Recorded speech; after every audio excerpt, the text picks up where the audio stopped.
ഇന്നലെ ഞങ്ങളുടെ ആനിവേഴ്സറി ആയിരുന്നു കേട്ടോ. അതിൻ്റെ സെലിബ്രേഷൻ്റെ ഭാഗമായിട്ടുള്ള കുക്കിംഗ് വീഡിയോ ആണ് നിങ്ങളിപ്പോൾ കണ്ടുകൊണ്ടിരിക്കുന്നത്. ഒപ്പം തന്നെ ചെറിയ രീതിയിലൊരു ഡെക്കറേഷനും. ഒരുപാട് വലിയ ആഘോഷങ്ങളൊന്നുമില്ല, ഞങ്ങൾ 3 പേരിൽ മാത്രം ഒതുങ്ങുന്ന ഒരു ചെറിയ ആഘോഷമായിരുന്നു ഇന്നലത്തെ. അതിൻ്റെ മെയിൻ സർപ്രൈസ് ഞങ്ങൾ 2 പേരും പരസ്പരം കൊടുത്ത ഗിഫ്റ്റ് തന്നെയായിരുന്നു കേട്ടോ. അതിൻ്റെ ഒരു ഡീറ്റെയിൽ വീഡിയോ ഞാൻ പിന്നെ ചെയ്യാം കേട്ടോ. അത് കുറച്ച് പറയാനുണ്ട് എനിക്ക്. ശരിക്കും പറഞ്ഞു കഴിഞ്ഞാൽ ഒരുപാട് സർപ്രൈസ്ഡ് ആയി പോയ മൊമെൻ്റ് ആയിരുന്നു 2 പേർക്കും. ഒരു വാച്ചല്ലേ, എന്തത്ര സർപ്രൈസ് എന്നായിരിക്കും അല്ലേ? പക്ഷേ ഒരു സർപ്രൈസ് ഉണ്ട്, ഞാൻ പറയാം കേട്ടോ. ഈ വീഡിയോയിൽ എന്തായാലും ഞാനത് ഉൾക്കൊള്ളിക്കുന്നില്ല. അടുത്തൊരു വീഡിയോ അതിന് വേണ്ടിയിട്ട് മാത്രമായിട്ട് ഞാൻ ചെയ്യാം. സാധാരണ ഏത് സെലിബ്രേഷൻ ആണെങ്കിലും പുറത്ത് പോയിട്ട് ഫുഡ് അടിക്കുക, അതായിരുന്നു മെയിനായിട്ടുള്ള പരിപാടി. ഈ പ്രാവശ്യം ഞാൻ ഓർത്തു എന്തായാലും വീട്ടിൽ തന്നെ അങ്ങ് സെലിബ്രേറ്റ് ചെയ്തേക്കാം.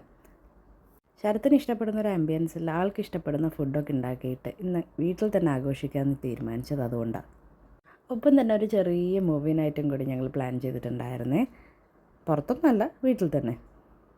ഇന്നലത്തെ ആ ഒരു ചെറിയ ആഘോഷത്തിന് ഭയങ്കര പ്രത്യേകതയായിരുന്നു. ആദ്യമായിട്ടായിരുന്നു ഞങ്ങളുടെ ആനിവേഴ്സറി വീട്ടിൽ ആഘോഷിക്കുന്നത്. ഇതുവരെ ആഘോഷിച്ചതിലും ഏറ്റവും ഗ്രാൻഡായിട്ട് എനിക്ക് ഫീൽ ചെയ്തത് ഇന്നലത്തെ ആഘോഷമായിരുന്നു. അതിന് കാരണം വേറൊന്നുമല്ല കേട്ടോ. ഇന്നലെ ഞങ്ങൾ 3 പേര് ഒരുപാട് നേരം ഒപ്പം ഇരുന്നിട്ട് സംസാരിച്ചു. കുറേ നേരം കളിയും ചിരിയായിട്ട് അങ്ങനെ സമയം പോയി. സത്യം പറഞ്ഞ ഒരു പ്രഷ്യസ് മൊമെൻറ്റ് തന്നെയായിരുന്നു കേട്ടോ ഇന്നലത്തെ. അതുകൊണ്ട് തന്നെ ഇന്നലത്തെ anniversary day it was very special to us.